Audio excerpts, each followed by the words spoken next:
If ever there was an episode that completely went off the rails from the book, this one was it. Let's talk about Nos4a2.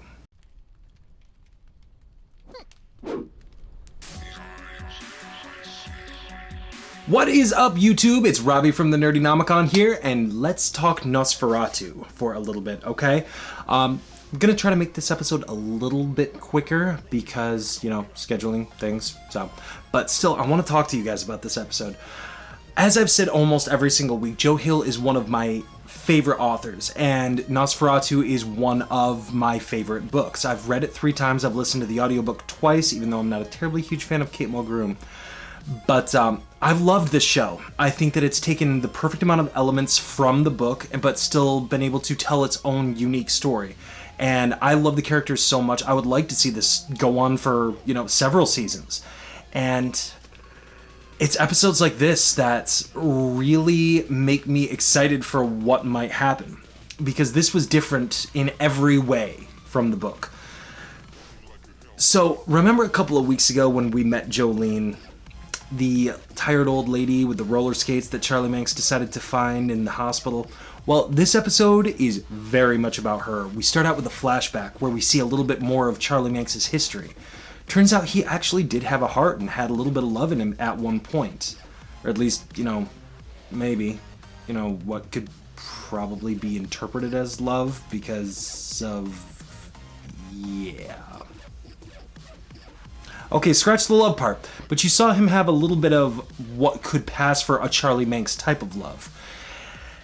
And Jolene with the roller skates. I'd been wondering what exactly they were used for, but now we finally see. They're her knife to her own inscape, which is probably the most unique that we've seen so far. An inscape that she likes to call the Dark Tunnels. So Vic gets committed and Jolene takes her there. This episode had a lot of comedy to it, which was awesome to see. It's nice to see a little bit of levity because it's been a very dark show. It's dealt with very, very dark subject matter and obviously the horror element of it as well. But this episode offered a little bit of levity as well as some deep drama because Vic found out that she's truly not alone.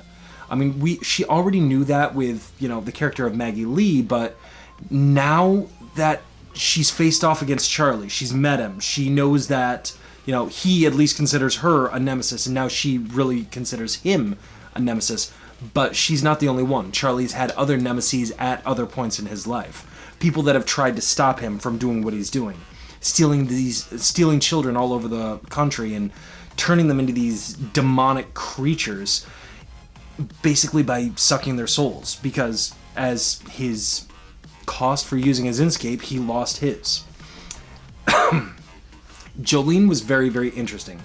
Being able to see the dark caves and seeing what her and Vic do, playing pranks on Charlie, ruining his car. Vic comes to the realization of how exactly it is that she can stop Charlie. Destroy the knife. Destroy the knife, she's going to destroy the man. But also, she loses Jolene in the process. So simultaneously, she has found out that she's not alone, but also become more alone than she's ever been.